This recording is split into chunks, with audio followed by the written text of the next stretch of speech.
Thank you, Governor. Indeed, we worked very well in Uasin Gishu during the Ministry of Health, and we continue working together for our people. Your Excellency, Dr. Wycliffe Mudavadi, the Prime Cabinet Secretary of the Republic of Kenya, Principal Secretaries present, led by PS Ngeno, PS Rono, governors and governors' representatives, members of the Senate, National Assembly and County Assembly, IFAD representatives, development partners, project management and coordination unit led by the National Project Coordinator, technical officers from different government departments and counties, farmers, all protocols observed, ladies and gentlemen. Chamge. First of all, before I go to my notes, I really appreciate what many people have said. The first thing that captured me was the issue of restoration. That when we restore nature, nature restores us. So we must conserve and manage. And secondly, I appreciate that we were able to target the bread baskets of Kenya. These areas are the bread basket or the food baskets of Kenya, and by capacitating them, then we know, as Governor Bia said, that they can be able to offer food.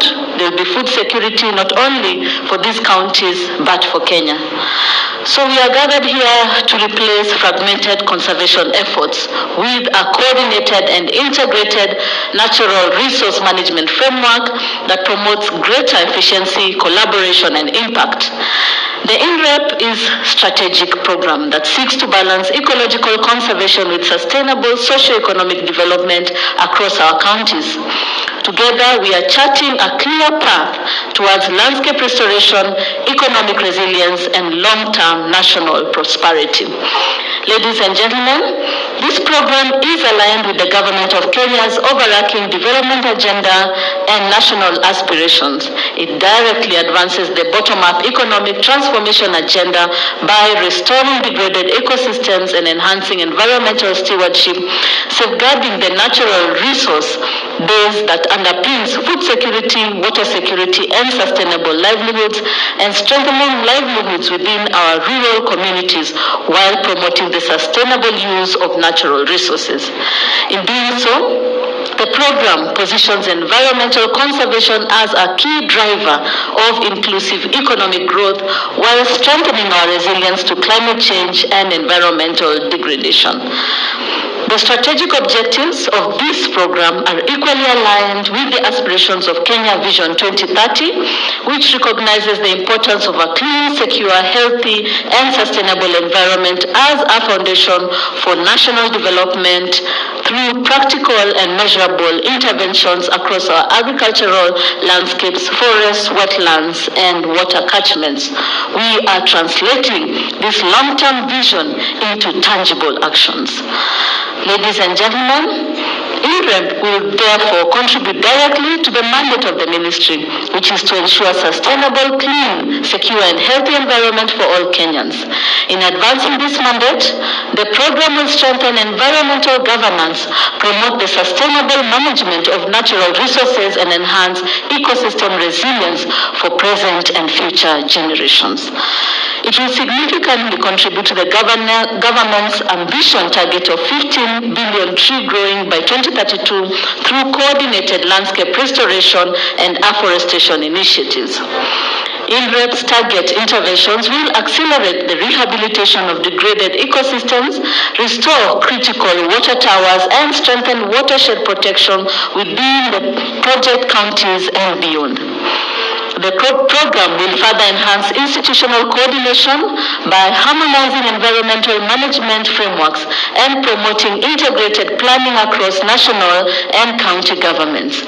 Through these interventions, we will safeguard Kenya's rich biodiversity, strengthen climate resilience, and expand the country's carbon sequestration capacity in support of national development priorities.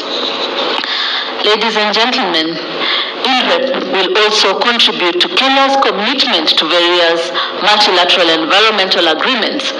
Our landscape restoration initiatives directly support the implementation of Kenya's nationally determined contribution under the Paris Agreement by enhancing climate adaptation and mitigation efforts.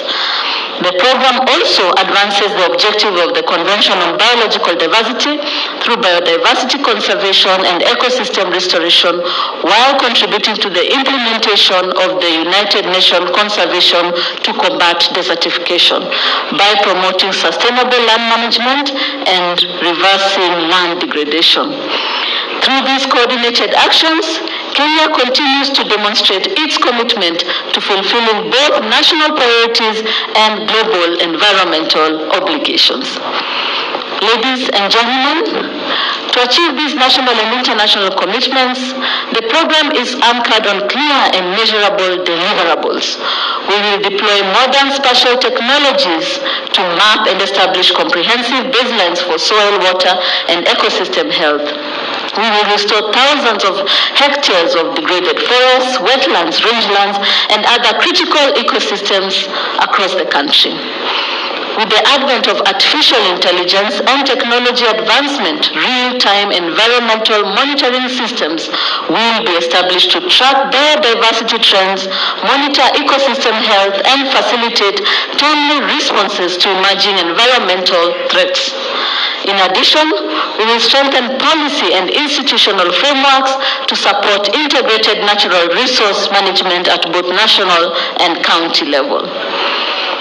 A key deliverable of the program is the establishment of community-led conservation and climate action frameworks. This will consider the lessons learned and/or documented from the already ongoing and concluded projects that have helped communities adapt to climate change and its effect. The success of this program will ultimately be reflected in healthier ecosystems, improved livelihoods, and more resilient communities. Ladies and gentlemen, modern post-harvest handling and processing technologies will be introduced to minimize losses and enhance product quality. The program will also promote nature-based tourism enterprises that create economic opportunities while encouraging the conservation of wildlife habitats and natural landscapes. Collectively, these interventions will reduce dependence on unsustainable practices such as illegal charcoal production and uncontrolled sand harvesting. The successful implementation of these value chains depends on strong collaboration among all stakeholders. This program brings together national and county governments, private sector, and the county governments, and civil service organizations, research institutions, development partners, and local communities under a common vision. Women, youth, and indigenous people living with disabilities remain at the heart of this program. As custodians of their natural resources, their knowledge, experience, active participation, and ownerships are essential to achieving lasting environmental conservation. The program promotes inclusive participation by ensuring that communities are fully involved in planning, implementation, monitoring, and benefit sharing arrangements.